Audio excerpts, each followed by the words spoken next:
Peace, everybody. Y'all, this rain is coming down and it is cold. The spring has tricked me again. It was like so nice for a few days in like the 60s and 70s. But you know, I'm just complaining. I know this is April. This is how April gets down. So, but nonetheless, I want this warmth. Not even that, you know, I'm human. I complain. I'm never satisfied with what the Lord gives me. But, you know, it'll be warm for a few and then it's going to be hot in the mud. But I'm just glad to be here to see it and to be able to be aware of it, because, you know, I'm around people that don't know what's going on. And you know, I have a sister who has cerebral palsy, and I remember when she was younger living in this school for you know, it's a school and like a home. I can't think right now, but it's where they lived and they went to school, because you know, so many children, they are just like with the nursing homes, when people are unable to take care of their elders. Of course, when children have really like heavy disabilities, they send their children off to stay in places like that a lot of the time. And so my sister had been sent to one like after my mother died and blah blah blah, a whole bunch of stuff. But I remember the children there, man, they would just be like oblivious, it seemed, to the world that we live in. But they just seem happy, just so happy. So, you know, I remember those things. And in my opinion, it was just by the, again, grace of the Creator that it wasn't me. It could have been me. It could have been more than just my cleft hand. But anywho, y'all know what I want to talk about today? I watched this documentary. I actually watched it twice because it was really good. And then my daughter, my 16-year-old daughter,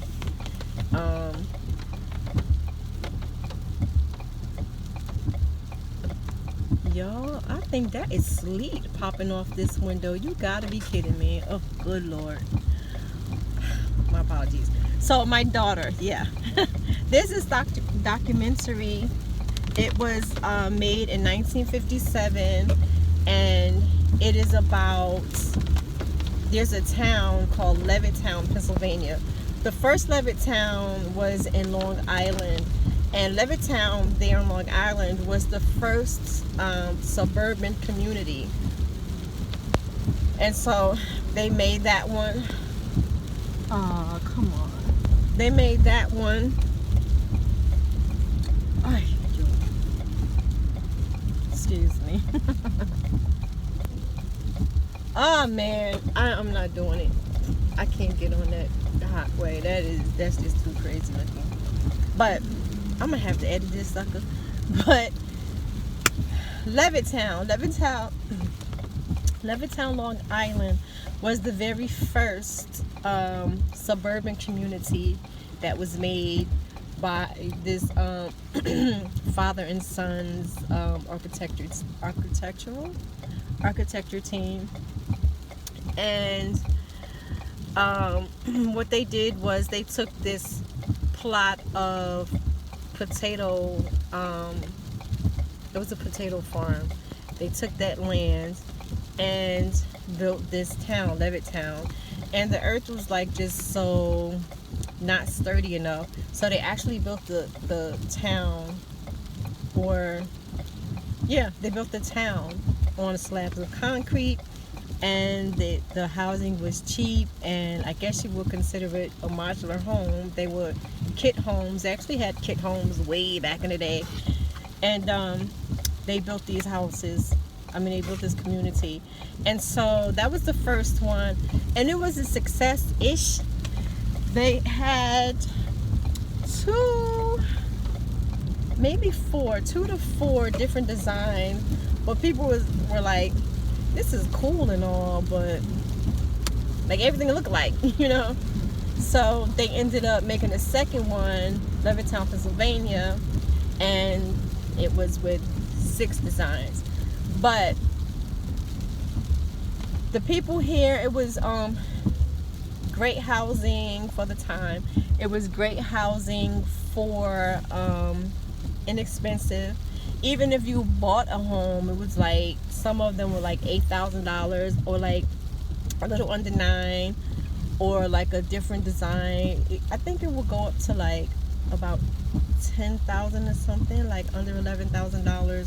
You can buy like a whole house. This is in 50s, so and also it was post World War II, and so a lot of veterans were getting these homes using their GI Bill, and then, you know, the other residents were like laborers, day workers, especially in Levittown, Pennsylvania. And it was really big, sprawling, like 60,000 residents and everything. But of course, every one of them were white. And so in 1957, this black family moved in the neighborhood, and it was done under the guise of, you know, a white person buying the home, because a priest fronted for them to get them in there. So they got in there, and needless to say, people were losing their ish. They were not loving it at all. And you know, a lot of people were for it. They were like, great, we need some diversity around here. And you know, this is like during civil rights movement and everything. A lot of people were either changing their perspective or like, yahoo, it's about damn time. You know, that was always their perspective. But of course, you had a lot of others who were like, they ain't coming up in here. There ain't no niggers gonna be living around my children. So it was all that. And I'm really grateful that they actually took the time to document this back then. And so it's so very interesting. And you know, they talk to the people and they're very real about it. They weren't, you know, caught up in all this political correctness, whatever you want to call it. They spoke their mind. They were not disrespectful or anything. They were simply speaking their mind, in which I'm certainly someone who feels like everyone should have the right to say what they want to say. I think it should be with some decorum, some etiquette. You don't have to be nasty just to get your point across. And I think they did that. Of course, they didn't speak to the couple at all. And in this particular documentary. But let me say about, of course, you can look all this up, and inshallah, I will remember to put the link in the description bar. But you can find all this. This is really big, because you know, they were trying to integrate the community. And so one of the things that struck me is how the ones who didn't want them there, some of them were just very straight out like, they're not as good as we are, they're not my equal. But it was crazy to me, because the husband, their names were Myers, Mr. and Mrs. Myers. The husband, I believe, was an engineer, and the wife had a college degree. They had 3 children. At the time of the documentary, the 3rd child was a month old. But what struck me is, like, if you're coming from a viewpoint of status, like, I'm looking at these women like, y'all chicks, how many of y'all have a college degree? You know what I mean? Because much of the time, what was the case back in the day was women, white women in particular, but just women, they would graduate high school and they would get married soon after, or they would even go and work, like, you know, like little secretarial jobs, or work as a clerk in a store, something like that, work as a telephone operator, things of that nature. It's not like they were like, everybody was rocking college degrees, you know what I mean? because of course it wasn't the time. They weren't being pushed towards careers as they are today. Today it's just like a given almost that a woman will have a college degree, a banging job, her own home, her own money, whatever, but not so much back then. And of course when she got married, she gave all that up. And even if she didn't want to, even if the husband didn't want her to, because it was common practice for bosses to fire a woman once she got married. She didn't even have to have her baby yet, but when she got married, because it wasn't like purely sexist, I don't think. It doesn't seem to me. I think it very much came from a place of business, like, all right, I'm depending on you to be here, and you're married now. Your family's going to come first. If your husband don't want you to come to work, you're not going to come to work. If your kid gets sick, you're not going to come to work. Or you know what I mean? So it's like all these other things, and you're like, I need somebody to be here for my business. So in regards to that, you know, all things being equal or whatever, me trying to be fair, I can kind of see, you know, I see where they're coming from. And again, it's back in the day. It's back in the day. And two, men were expected to take care of their families financially and such. So, I mean, I get it. There's some things about, you know, Islam that people may look at as it's, well, no, I don't think that would be the same actually. But suffice to say, different cultures have their different ways, and American culture is just yet another culture. But anyway, so yeah, that was how it was for the Myers. I think there's an S. I think their name is Myers, not Meyer, but regardless, that's how it was for the Myers, them coming in there. And I can't help but just think, like, we take so much for granted now. We are so spoiled, and these are my opinions. We're so spoiled. We're just so privileged and feel like we're just naturally privy to certain things. But I can't imagine how it must have been for them, for the Myers, and for any people, first people, specifically as African Americans, to, you know, be the first to go to a all-white university, the first to go to an all-white middle school, the first to, you know, move into a community all white. And I can't imagine the stress, the not knowing if somebody going straight shoot you through the window, because again, these were the times of the civil rights movement, where Medgar Evers and so many people were being assassinated, black and white, you know what I mean? Anybody, like white people who were trying to be down for the cause of blacks.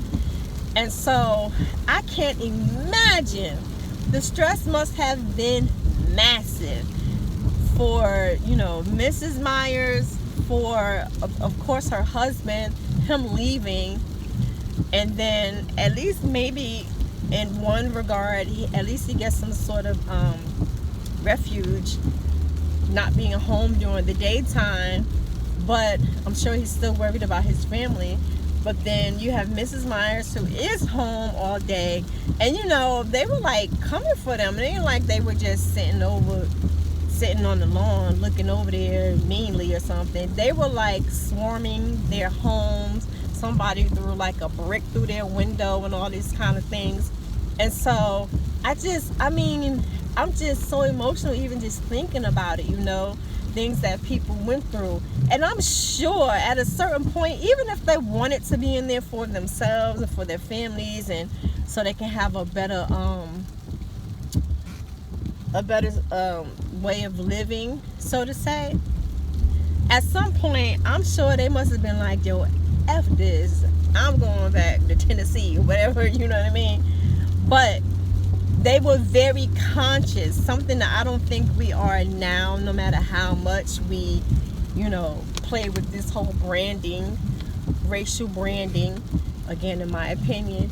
But for them to be so focused on the race. No, we got to do this. It's going to be better for the race. We can't punch somebody in their throat because it's going to look bad for the race. You know, this kind of thing. We can't go to school and screw up. We got to, you know, do this for the race. All this kind of thing. And I just shit. Y'all be on social media with me. You see what's going on. So, it's just so crazy that I'm just so in awe of those types of people who really put in the work, like for real work. And you know, they don't get their flowers, man. We smack one or two of them on a t-shirt sometimes, or you know, read a book as long as it's conducive to our own personal beliefs or something like that. But I don't think for real. I think if we were truly to honor them, the work they put in, the time, the effort, again, the stress, the blood, the tears, the sweat, if we really honored them, we wouldn't be behaving the way we are, I think, and we would certainly be far more unified, and in my opinion, far more ahead than we are. We wouldn't be always sweating other stuff. I ain't gonna go there though, because I don't feel like arguing with nobody in comments. But yeah, so this whole Levittown, I really hope that a lot of you check it out. The documentary that I'm going to link, hopefully I remember, that one is like 30 minutes long. And you have to make sure that it's the Levittown, Pennsylvania, because I'm not sure if Levittown, Long Island went through this. I don't think they did, because Long Island was segregated for a very long time. I can remember in the 80s, you know, black kids like getting beat up if they were too close over there in Long Island, or, you know, they have some footage out too. I think it's from Long Island where I saw, where you know, kids that lived there, that their parents went over there and sort of integrated the area in like the, I don't know if the 70s, 80s, something like that, how they were really like getting dogged by the white folks over there. So I don't think Levittown was integrated that early on. But so you have to make sure, if you look up anything about Levittown, that you look for Levittown, Pennsylvania specifically. And then also Levittown, PA had a race riot in the 60s. This is something that I learned recently, the different areas in Pennsylvania that had race riots back in the 60s.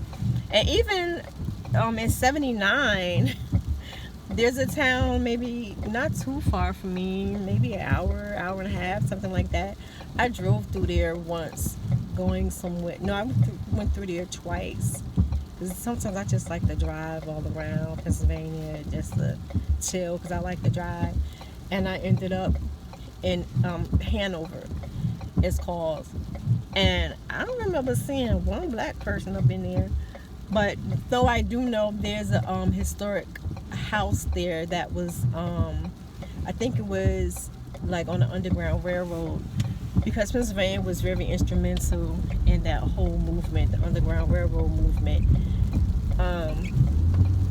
And they just did, Pennsylvania was like first with a lot of stuff dealing with enslaved people, enslaved African Americans in this country. They got a long way, you know, had a long way to go with some things, but they were first with a lot of things. In fact, Pennsylvania emancipated in 1856, when the rest of the country, of course, was 1865. But so yeah, in 1979, even in Hanover, they had themselves a little race riot, because according to what I saw on his news thing, maybe I'll try to find that too, link it. Allegedly, it was because they were tired of the black dudes up there dating on the white girls. So that's what they said on the news. It ain't for me. And so, because one of the big things that people were so afraid of, and Lord, their nightmare came true. They were so afraid of the interracial marriages, which of course, it was okay for the white dudes to lay with the black women. That was going on from the freaking beginning. But they ain't want no black men up in them white coochies, right? So, you know, and they didn't want all those little light-skinned children running around town. So, you know, maybe if they hadn't made such a big deal about it, it would be so many. But nonetheless, they had a race riot in Hanover in '79, like I said. And, you know, in this country, you know, we hear about Watts all the time. I'm from North New Jersey. We had a big race riot down there in '67. I was born in '72, still feeling the effects of it, clear through the '80s into the '90s. Just like the carnage that was around, that they just didn't find the time to tear down and build up. I don't know. They have since then, mashallah. But from 1963 to what did I read? I think from 63 to like 72, there were over 750 race riots here in this country. Uprising, race riots, whatever you want to call it. There were many of them. And so, you know, they had them all throughout Pennsylvania too. Pittsburgh, Harrisburg, Philadelphia, York, you know, all like the big cities or main cities. And Levittown just happened to be one of them. I think Levittown was in 67, 69. I think it's one of those. I don't remember. I feel like it was 69, but don't quote me on that. Yeah, and they were straight wilding. York too. I was like, York, really? Even though York have a little. See, again, where I'm from, what is for high crime in these areas don't really, unfortunately, don't equate to high crime to me, just because of, again, where I'm from. But you know, high crime. And so I know, cause I just did this whole paper on this, that's why it's like in my head. But like York, they had a race riot like 2 years in a row. In 68 and 69. And it's so crazy because the first one, this man, he passed away not long ago, but he was 17. He was like a good boy by, you know, accounts. And he was walking home with his friend, who was a musician. They were like doing some jam session, walking home. I don't know what happened, but this white gang called the Newberry Street Boys, they shot a shotgun. It like skimmed the guy, Takani, forgot his last name, but it skimmed his friend, hit him in the back. And then, you know, people heard about that and got pissed off. And then, so that was a whole thing. That became a whole riot. And then the following summer, I forget what that cause was. I think some, like, older white gentleman was pissed off because, like, all these black kids making all this noise outside his window. And then he got mad, yelled at them to shut up, and they didn't. So he pulled out a gun and shot out into the crowd. And then people went crazy. But also, what I noticed is a lot of this is about police involvement and, you know, disparities with within the police department in relation to African American communities themselves. And so the people were saying, like, the police helped push it because they had a rally in a park like the day before. This is definitely the 60s. Had a rally in the park the day before, rallying up these young white folks, these white people in particular, but, you know, young people and young males in particular, regardless of race, they are hyped up already. And so they were like encouraging them to like, don't let your community get taken up. The same ish that be said today. It's always the same propaganda. But don't, let your community get taken over and all this kind of stuff. And so this whole thing popped up the next night. And then they sent the police out in their little paddy wagon. How you gonna send your police officers out into such outrage in an unarmored car is beyond me. But some black folks shot at the cop's car or cop van. It was a bunch of them in there, and one of the bullets went through the van, hit and killed the rookie cop. He was 22 years old, had a family at home and everything, and he ended up dying eventually. But the people were riled up. So that was on like a Friday. By Sunday, they had this rally in the park. By Monday, there was this woman. Oh, since I'm naming people, let me also name the police officer. The police officer's name was, dang, why can't I remember their names? His last name was Shad, I know that, Schaad. Henry Shad. And then, so that was Friday. Everybody was going bonkers, burning up stuff, beating up people, shooting and everything. And then there was this woman named Lilybell Allen, who happened to be visiting family in New York because it was in July. And that's another thing, boy, when the heat come, everybody, when it's cold, don't have time for no politics and race and none of that kind of stuff. It's too damn cold. But when it starts getting hot outside, then folks can't take heat, and they ain't have all the amenities we have nowadays. So they were just already pissed. And so she came up to visit family, Miss Lilybell, and went to the store, got caught up with them on Newberry Street with those young white dudes in the gang. And what I read is they were going over the tracks, driving over the tracks, her cousin or her cousin's husband, and her cousin was driving and she panicked, like the car stalled or something like that on the track. So Lilybell like, all right, I'm gonna get us out of here. So she got out the car with her hands up and saying like, please, like, let me just like drive away and everything. And they shot her up. God, they shot her up. And so, and let me tell you, all these people who got caught in the crossfires, literally, they were all young. So Takani was 17, Henry was 22, she was 26 years old.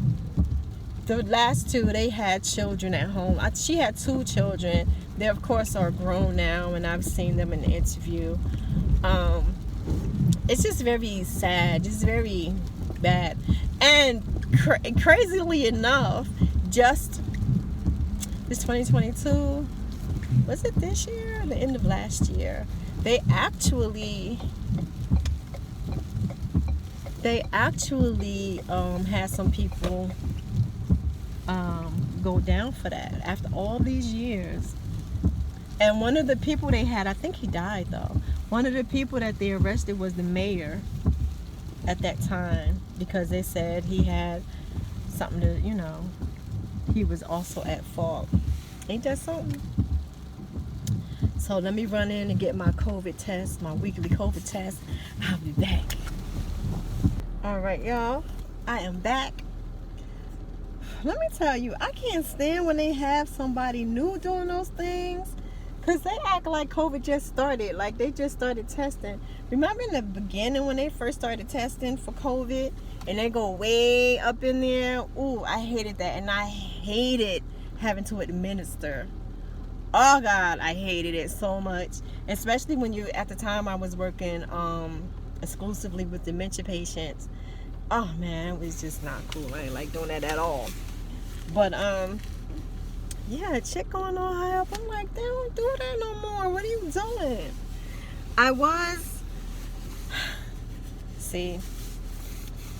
I was getting it getting it twice a week, every Monday and every Thursday, and also getting it done at school once a week.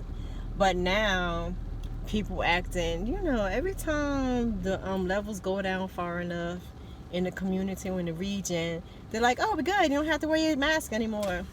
Then the crap go back up. I saw something today online, I think CNN or one of those places. I didn't get to read the article yet, so don't really quote me.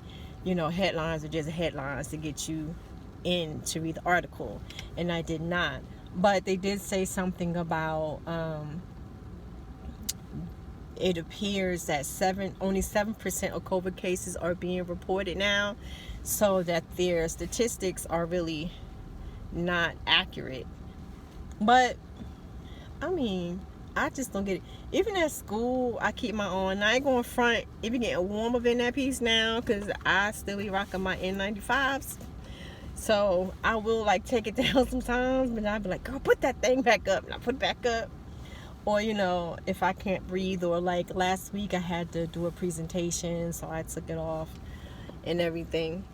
But for the most part, I do not play that.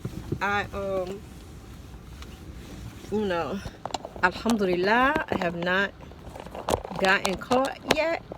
Don't mean it ain't gonna happen, but it has not happened yet. So I'm extremely thankful, and I'm sure a lot of that has to do with because I don't be playing them games. They were like, you can take it off. I'm good. And especially if you getting too close to me, Like if I'm at the library or something, I often go to, the school library. So we have more space, much more than if you're at a regular public library. But that being said, there's more people in the public library too. But so we have these pods. I don't know if it's like this at all colleges or universities or whatever, but they're pods, and they're about maybe 6 computers around the pod, and each of them has a barrier that's pre-COVID. And so normally I'm at a whole pod by myself, but even if I'm not, if somebody is at one, I sit in the one directly across, so there's at least 6 feet of space betwixt us. And if somebody come close, I'll be like, boop. I'm not messing with people like that. First of all, I don't want to get COVID. 2, I don't want to bring COVID home to my family, especially my younger daughter, because she don't go out. So that'll be real messed up if one of us brings it home to her. But also, I work with elders. I work with people who are immunocompromised to the freaking hilt. You know what I mean? So we have to be conscious and cautious, because again, as I said in another video, all those people who were dying of COVID in the nursing homes, it was because staff was bringing it inside. We have to be conscious, in my opinion, and I actually don't think it's an opinion. I believe it is a fact that we have to be conscious. We're killing people. And while a whole lot of folks may think oh, they live their lives, they're old, my opinion is you don't get to make that call. They ain't got nothing to do with you. You know what I mean? So just freaking stop being arrogant, egotistical, and freaking selfish, and think about your neighbors. Try a little humanity. But anyway, I digress. Let me get back to the whole thing I was talking about. So yeah, down in York, it was on and popping. But I mean, it was like that all over the country, like everywhere. You most often hear about Watts. I don't know why they always just talk about Watts. I mean, they brought in the National Guard and tanks and stuff. That they were doing that everywhere. They did it in Newark. They did it in York. They did it in they didn't do it in Harrisburg. I think they did it in Pittsburgh, but don't quote me on that. But yeah, it was some really crazy, trying times, and but the primary point of this video is Levittown. You know, Levittown was no different. Now, I actually have not looked at any footage of that, or like done any looked at any like primary sources or even secondary sources about the Levittown riots per se, because that's not what I was concentrating on. I just came across it in my research, but I definitely want to check that out. And it's so crazy. So to see what the homes were back then. Oh, and Levittown, Pennsylvania is also the first, not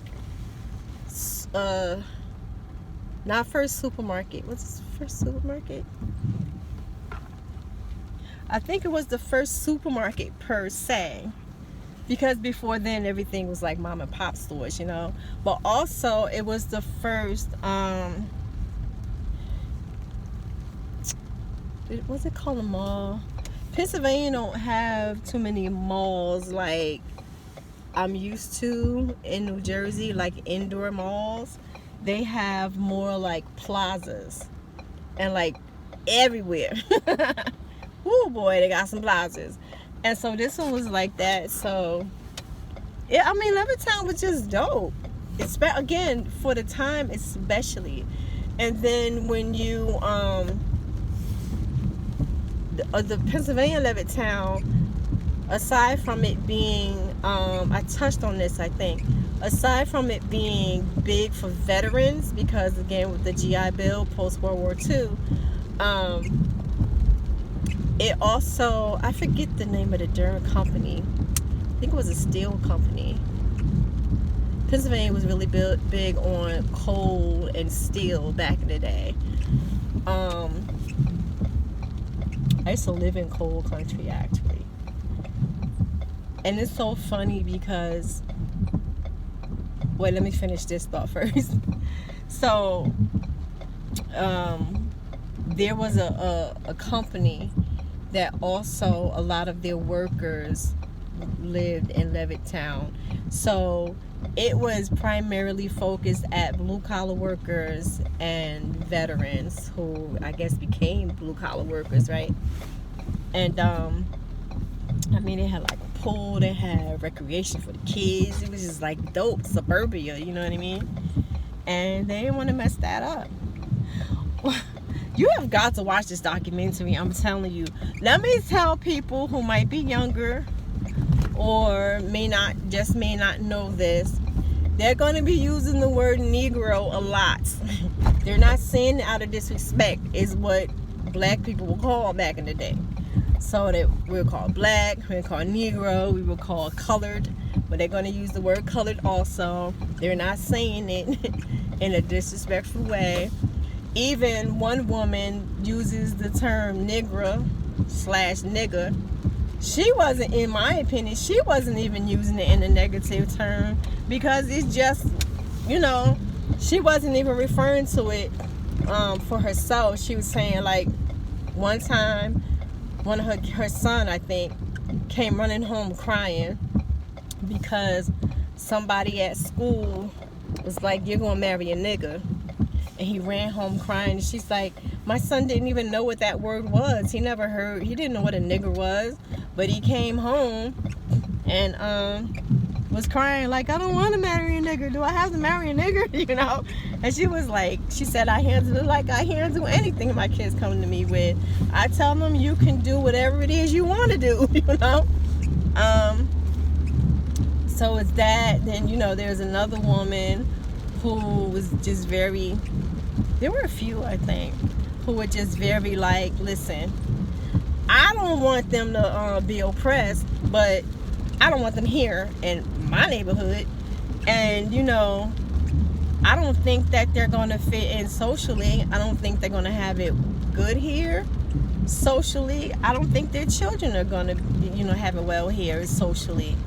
And so, you know, her thing was like, I don't want my children socializing with colored kids, because what's going to happen? They're going to be around each other. They're going to socialize. They're going to grow up together, and then they're going to want to get married, you know? I think I said this earlier. I don't know, because I've had this discussion. Had a discussion about this recently with someone.